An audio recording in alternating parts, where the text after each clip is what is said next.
Hello hi everyone, welcome to this video. This is Rajesh Sajwani और आज के वीडियो में मैं आपसे बात करने वाला हूं कि हाउ टू रिजेक्ट ऑफर।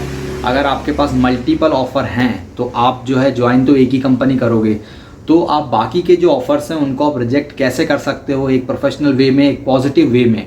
ये सारी बातें करूँगा इस वीडियो में। प्लस आप अगर रिजेक्शन करते हो, एचआर को पहले बताते हो तो उसके बेनिफिट्स क्या हैं, नहीं करते हो तो उसके ड्रॉबैक्स क्या हो सकते हैं। प्लस क्या किसी ऑफर लेटर को डिक्लाइन करने से आप ब्लैकलिस्ट हो सकते हो, ये मैंने सुना था कहीं, इस पर भी बात करूंगा, इंपॉर्टेंट है बहुत। और अभी तक अगर आपने चैनल को सब्सक्राइब नहीं किया है तो प्लीज आप जल्दी से इस चैनल को सब्सक्राइब कर लीजिए। आपको आपके काम के वीडियोस इस चैनल पर मिलते रहेंगे and check out the playlist.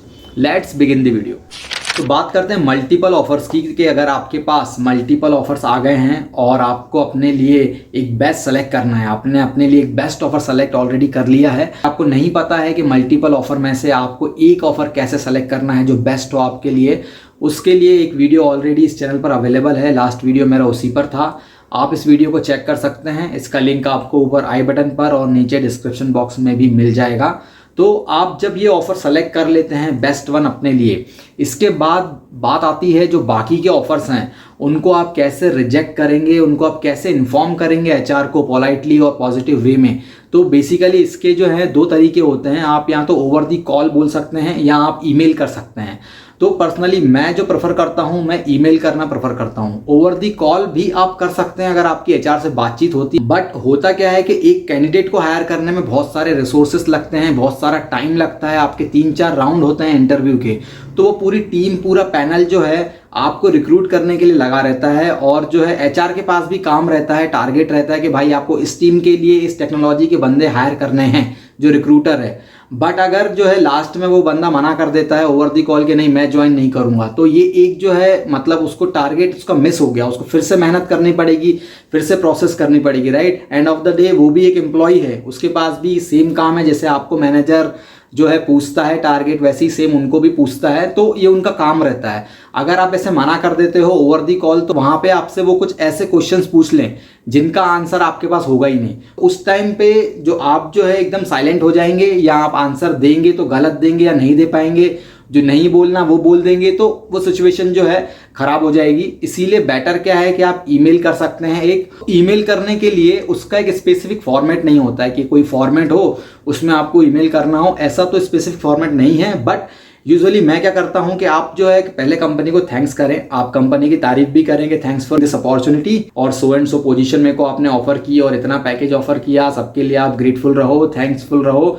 इसके बाद जो है आप एक रीजन लिखो। तो बेसिकली एक फॉर्मेट आपको बहुत सारे मिल जाएंगे। जैसे एग्जांपल के लिए आप ऐसे 3 फॉर्मेट देख सकते हैं, छोटे से हैं। और क्या कर सकते हो, आप गूगल पे आप सर्च कर सकते हो कि how to reject an offer. एक अच्छा सा फॉर्मेट आपको बहुत सारे मिल जाएंगे, आपको 50-100 फॉर्मेट मिल जाएंगे। और अगर वो भी आपको नहीं ढूंढना है तो सीधा आप जो है चैट जीपीटी के पास जा सकते हो। चैट जीपीटी से आप जब पूछेंगे कि एक मेरे को अच्छा सा फॉर्मेट बताओ ऑफर रिजेक्ट करने का पोलाइट वे में, वो डेफिनेटली आपको बहुत अच्छे से आंसर देगा। आप जितनी बार उसको रीजनरेट करवा सकते हैं आप करवाएं, और वो आपको बहुत अच्छे आंसर देगा। डेफिनेटली वो आपको हेल्प करेगा। फिर कोपायलट है, तो जितने भी ये एआई टूल हैं इनका यूज करो ना। आप एआई टूल आ चुके हैं, वो खुद कह रहे हैं हमारा यूज करो, तो आप उनका यूज करो। मेल लिखने में तो सबसे अच्छे यूजफुल हैं वो बहुत अच्छे से मेल लिख के देते हैं। तो ये सारी चीजें आप एक फॉर्मेट तो ले सकते हो, बट आप क्या करना है कि रीजन आपको देना है। आप फॉर्मेट आपको मिल जाएगा, वर्डिंग आपको मिल जाएगी, रीजन आपको एक अच्छे से देना है कि रीजन क्या है, क्यों आप ज्वाइन नहीं कर रहे हो, राइट। क्योंकि अगर आपको कोई सीटीसी का इशू है तो आप बता सकते हो, या अगर आपको ज्वाइन नहीं करना था, कंपनी पसंद ही नहीं थी, तो फिर एक क्वेश्चन आता है कि भाई आपने ऑफर लेटर एक्सेप्ट ही क्यों किया, या आपने जो है कॉल ही क्यों अटेंड किया हमारा, आपने इंटरव्यू क्यों दिया, अगर आपको ये कंपनी पसंद ही नहीं थी पहले। तो आप जो है रीजन मेंशन कर सकते हैं अच्छे अच्छे। अगर आपके पास बेटर अपॉर्चुनिटी है ऑलरेडी, या अगर आपको लोकेशन का इशू है, या अगर आपको सीटीसी का कुछ इशू है, या बोनस का कुछ इशू है, जो भी आपके इश्यूज हैं वो आप उनको मेल में मेंशन कर सकते हो। सपोज आपका 90 डेज का जो है नोटिस पीरियड है, तो उसमें आपने जो है अगर 1 महीना आपने लगा दिया सोचने में, तो आपने डिसाइड कर लिया 1 मंथ में कि मेरे को इस कंपनी में नहीं जाना, मेरे पास 3 ऑफर और आ गए हैं, तो ये कंपनी सबसे पीछे हो गई है, मैं इसमें नहीं जाना चाहता। जो भी सपोज 3-4 सर्विस बेस्ड कंपनी के ऑफर हैं, तो आप 3-4 सर्विस बेस्ड कंपनी में से सेलेक्ट कर सकते हैं, राइट। ऑलमोस्ट सबका स्ट्रक्चर सेम ही होगा, जो भी थोड़ा बहुत डिफरेंस है, अगर आपको कोई 15 लाख का 18 दे रहा है या 18 लाख का 22 लाख दे रहा है, तो वो एक डिफरेंट मैटर है, तो वो फिर सीटीसी का पार्ट हो गया। कंपनी वाइज अगर आपको कुछ पसंद है तो जैसे आपका टारगेट है कि अगर मेरे को इसी कंपनी में जाना है, जैसे कुछ लोगों का होता है टारगेट, भाई उनको अच्छा लगता है, वो ब्रांड ही अच्छा लगता है, मेरे को CTS में जाना है, TCS में जाना है, एक्सेंचर में जाना है, राइट। तो ये 4-5 आपके पास सर्विस बेस्ड कंपनीज हैं। तो जबकि अगर आप एक्सपीरियंस है तो आपको पता होगा कि आप कोई भी सर्विस बेस्ड कंपनी में चले जाइए, ऐसा इतना कोई मेजर डिफरेंस नहीं आता है। सबके क्लाइंट्स होते हैं, सब जगह काम आपको वही करना है, टेक्नोलॉजी आपको अगर एक्सपीरियंस हो तो वही करना है, तो उतना आपको मैटर नहीं करेगा। बट होता है किसी को ब्रांड से जो है एक रहता है टारगेट कि मेरे को इस कंपनी में जाना है, वैसा कुछ है तो आप उस बेसिस पे अगर सेलेक्ट कर रहे हो तो आप वही लिख सकते हैं कि बेटर अपॉर्चुनिटीज है मेरे पास और जो है मैं वहां जाना चाहता हूं। तो ऐसा कुछ आप जो है रीजन एक अच्छा सा लिख सकते हैं मेल में। तो ये मेल तो आपने लिख दिया, पर अभी ये मेल लिखने से होगा क्या ये मेल लिखना कंपलसरी था? क्या ये मेल लिखने के कुछ बेनिफिट्स हैं? नहीं लिखा तो क्या ड्रॉबैक्स हैं? तो वो सारी बातें मैं करने वाला हूँ। तो पहले बेनिफिट की बात कर लेता हूँ। सपोज आपने मेल लिख दिया तो अब इसका क्या बेनिफिट होने वाला है? तो भाई सबसे पहला बेनिफिट तो ये होने वाला है कि आप जो है एक पॉजिटिव एटीट्यूड शो कर रहे हो। आपने उनको बता दिया पहले ही कि मैं जो है इस कंपनी में नहीं आना चाहता हूँ। जो भी आपका कंसर्न था वो आपने पहले ही रेड फ्लैग रेज कर दिया कि मैं नहीं आना चाहूँगा। तो इससे क्या होगा, HR का जो रिक्रूटमेंट है, रिक्रूटर का काम रुकेगा नहीं, वो जो है अपना प्रोसेस स्टार्ट रखेगा जब तक उसे बंदा नहीं मिल जाता। जी देखिए, होता क्या है कि ये एक जो है प्रोफेशनल वे है। अगर आप मेल नहीं भी सेंड करेंगे तो भी ऐसा कुछ नहीं होने वाला है, क्योंकि मैं अपने इनिशियल डेज में नहीं करता था, but that was not a correct thing. वो एक करेक्ट थिंग नहीं थी, वो एक प्रोफेशनलिज्म नहीं था। तो अगर आप जो है प्रोफेशनलिज्म अपनाना चाहते हैं, थोड़ा पॉजिटिव रहना चाहते हैं, तो ये चीज़ें करना आपको चाहिए। उनको भी पता रहता है, देखिए वो भी IT में ही है, उनको सारी चीज़ें पता हैं कि भाई बंदों के पास इतने इतने ऑफर आते हैं। तो वो कोई नई चीज़ नहीं है उनके लिए, आप कुछ उनको नया नहीं बता रहे, वो डेली ये फेस करते हैं, उनका काम ही यही। उनको पता रहता है कि ये क्या क्या होने वाला है, और उनको पता रहता है कौन ज्वाइन कर सकता है, कौन नहीं कर सकता। ये सारी चीज़ें उनको आइडिया ऑलरेडी रहता है। आप सिर्फ उनको बता रहे हो, आप जो है अपने साइड से एक जो है पॉजिटिव एटीट्यूड और एक प्रोफेशनलिज्म दिखा रहे हो उन्हें। प्लस सेकंड क्या होता है कि सेकंड आपके लिए एक जो है अपॉर्चुनिटी भी बन सकता है। कैसे अपॉर्चुनिटी बनता है ये? अगर आपने ऑफर रिजेक्ट किया, आपने मेल किया, आपने कंसर्न रेज किया अपना, तो क्या होता है कि रिक्रूटमेंट टीम भी आपसे कनेक्ट करती है, आपके कंसर्न को फिक्स करने का ट्राई करती है। क्योंकि देखो, उनके रिसोर्सेस लगे हैं, उनका टाइम लगा है, 4-5 राउंड हुए हैं आपके, इसके बाद आप सेलेक्ट हुए हो। तो वो भी नहीं चाहते कि जो है इतना इजीली 2-4 लाख रुपए के लिए जो है, 2-4 लाख रुपए आपके लिए बहुत बड़ी बात हो सकती है, तो कंपनी के लिए ये कोई बड़ी बात नहीं है 2-4 लाख रुपए एक्स्ट्रा देना।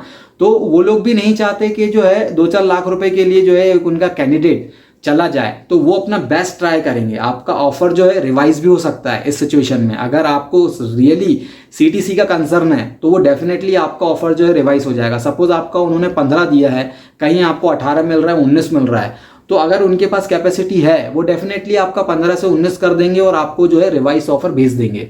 या अगर आपको कोई बोनस चाहिए, ज्वाइनिंग बोनस मिल रहा है कहीं, वो भी आपको ज्वाइनिंग बोनस दे देंगे। तो ये एक जो है अपॉर्चुनिटी में भी कन्वर्ट होता है अगर आपको उस कंपनी से कोई प्रॉब्लम नहीं है। जैसे मैंने आपको बताया कि किसी का कुछ प्लान ही रहता है कि मेरे को इस कंपनी में ही जाना है, टारगेट है। अगर आपका वैसा कोई टारगेट नहीं है, ब्रांड से लगाव नहीं है, आपको सिर्फ CTC का ही सही में कंसर्न था, बाकी आपके लिए सब कंपनियां सेम है, तो फिर ये आपके लिए एक जो है अपॉर्चुनिटी बन जाती है कि यार उतना ही पैसा आपको ये भी दे सकती है। फिर आप डिसाइड कर सकते हो कि अब बॉस मुझे क्या करना है। और अगर जैसे कोई सीरियस कंसर्न है जो उनके हाथ में नहीं है, जैसे अगर CTC वगैरह के जो वेरिएबल है, बोनस है, ये सब उनके हाथ में है, ये वो बात करके बेस्ट आपको दे सकते हैं। अगर ऐसी चीज जो उनके हाथ में नहीं है, सपोज लोकेशन, आपको लोकेशन का ही कंसर्न है कि यार वो कंपनी तो 25 किलोमीटर दूर है, मैं वहां कैसे जाऊंगा, या जो आपको उससे पास की कंपनी मिल गई, तो फिर यहाँ पे उनके हाथ में नहीं रहता। फिर ये एक आपका ऐसा इशू है जो फिर आपको जो है, आपको मजबूरी भी है आपका रिजेक्ट करना, या तो फिर आप जाइए इतना दूर।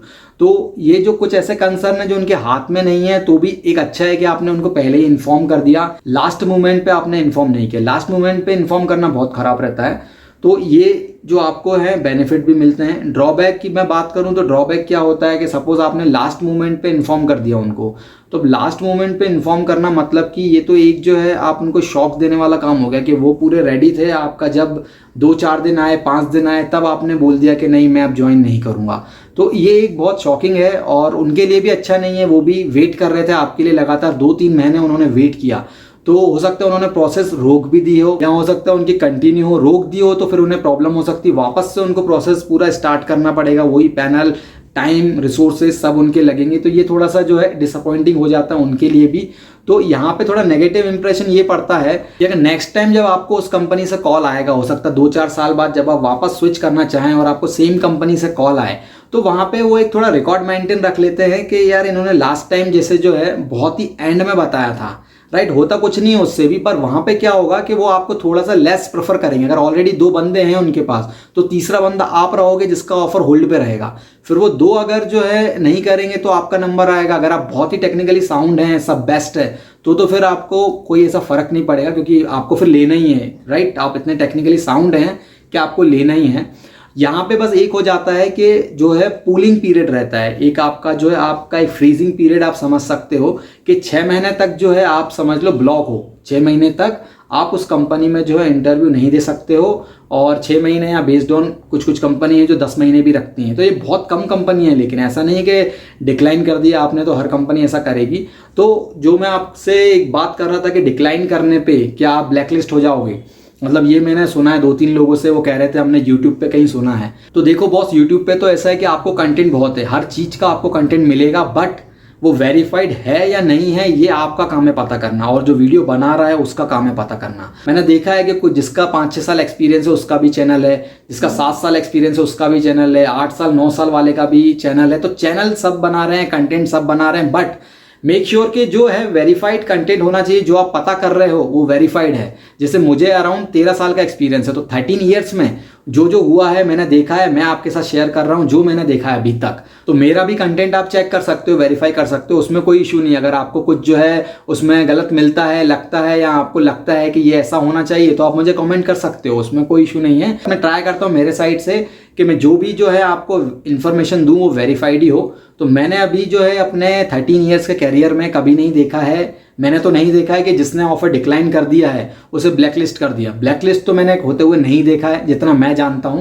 तो ब्लैकलिस्ट तो नहीं हो गए आप मेरे हिसाब से। तो ये है जो मैंने बताया आपको, फ्रीजिंग पीरियड रहेगा, जो आपका पूल पीरियड रहेगा वो आपको 6 महीने से 10 महीने हो सकता है, वो भी कुछ कंपनीज में। इस तरह से आप जो है अपना ऑफर रिजेक्ट कर सकते हो। आपको उसके मैंने बेनिफिट भी बताया, ड्रॉबैक्स भी बताए। तो ये थी एक छोटी सी इन्फॉर्मेशन जिसको आप यूज़ कर सकते हैं, जो आपको जो है बहुत हेल्प कर सकती है। आपको ये वीडियो इन्फॉर्मेटिव लगा हो, पसंद आया हो, तो प्लीज़ इसको आप शेयर कीजिए फ्रेंड्स के साथ, सब्सक्राइब कीजिए, लाइक कीजिए। कोई कंसर्न है, आपको डाउट है, तो आप प्लीज़ मुझे कमेंट्स कर सकते हैं। I will definitely try to answer you. That's it for today's video. Thank you for watching. Bye bye. जय हिंद।